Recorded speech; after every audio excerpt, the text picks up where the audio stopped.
Welcome to the Indian Newslink podcast by Pranita Mahajan.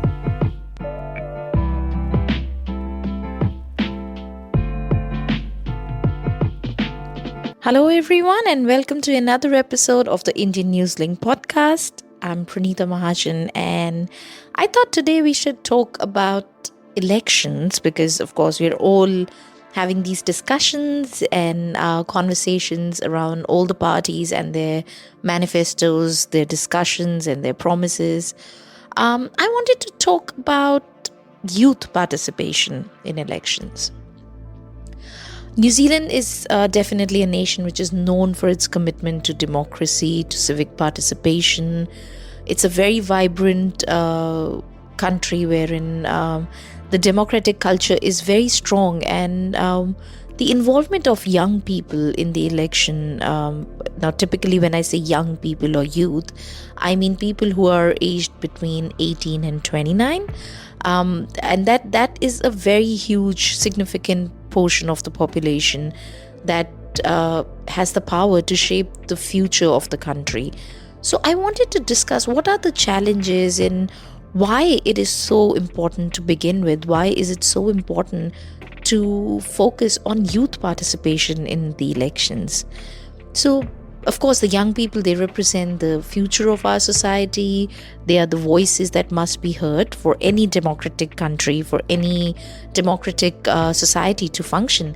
When this age group or when the youth engages in elections, they generally bring in a very fresh perspective. They have innovative ideas and a very deep passion for positive change. The issues that really matter the most to these young voters are issues like education, employment, climate change is very big on their list of issues that they want to see addressed. Social justice is again another one. Individual freedom, having a society which is tolerant towards personal choices. All this is very big on their discussions, and each and every one of these topics can have a significant impact on the direction of the country in the coming elections, especially. So their votes can not only influence the priorities of the parties that are working for the coming elections. They can help shape policies. They can directly affect everybody's lives, as we've seen recently. Education and crime have been cost of living have been some of the key discussions so far in the coming elections. And I think the youth has been very vocal, and they all have ideas, they all have suggestions.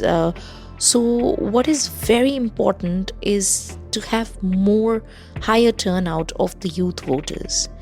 Now, there are many factors that generally make these young people to stay away from politics. They're very disengaged, especially as the time progresses. We are seeing more and more young people remaining disengaged with any kind of politics. They're not very actively participating. They're not very actively visible. And there are, of course, many factors. One of them is the lack of political knowledge, awareness, having these discussions in our families on an everyday basis. I think we are not sharing a lot of our thoughts, our way of thinking with the young people, and they feel uninformed about certain issues, about the candidates, about the voting process itself. It was surprising because there were many studies that have come out which said a lot of the young people were not really aware of how to enroll themselves for casting their votes. And if it was online, it was okay, but anything that they had to physically do was not really clear to them. And that's why some of them think there is this very big belief which says, my vote is not going to make a difference. And that is a perspective that really is one of the biggest obstacles. We need to address that. We need to talk to these kids. We need to go into the university campuses. We need to have those conversations, and we need to hear what they they're trying to say. So that outreach effort is very important from every party involved, to make sure that these young minds are heard, they're spoken to, and we encourage them. So yeah, again, one of the key strategies I think for any political party in the coming elections, and that is a huge vote bank for them, is political education to the youth. If we just prioritize sharing that knowledge, helping the young people understand their rights, the importance of voting, how their government functions, and how certain policies come into play.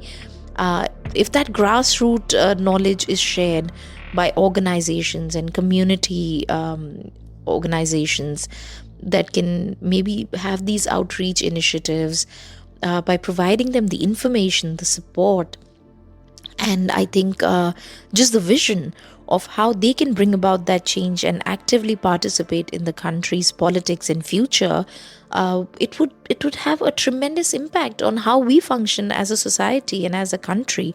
Because there are many issues, especially with social media, digital platforms that are there. Connecting to this demographic is very easy, very cost effective. You don't have to go door to door, you don't have to knock on their doors to engage with them.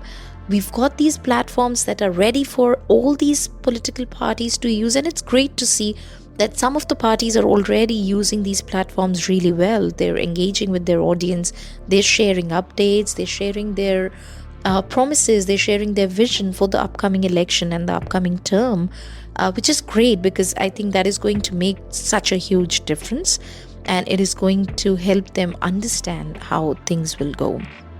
Because like we've seen, a lot of the young voices are now advocating for change. They're advocating for and they're raising awareness about issues like gun violence. Climate change has been very big, wherein I think the youth has taken the lead, and they have made sure that certain changes are made.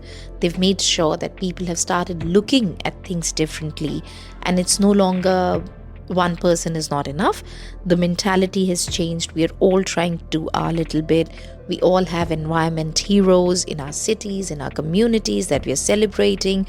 And I think that change was brought about mainly by the young voices internationally and on a national level in New Zealand. So if given the right direction and if influenced in the right way, they have the power. They have the power to influence public opinion. They have the power to push for those reforms that are required, that are needed for our society.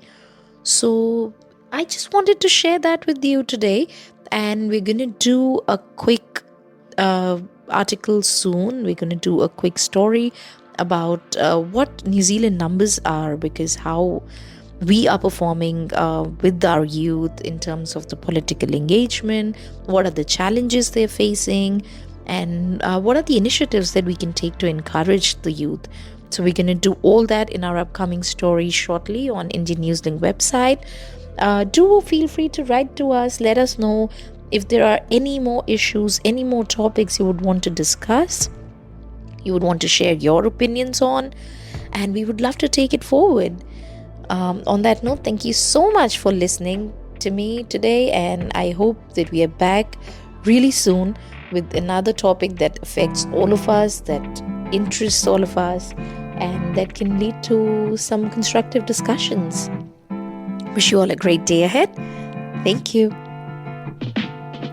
Thank you for listening to the Indian Newslink podcast by Pranita Mahajan.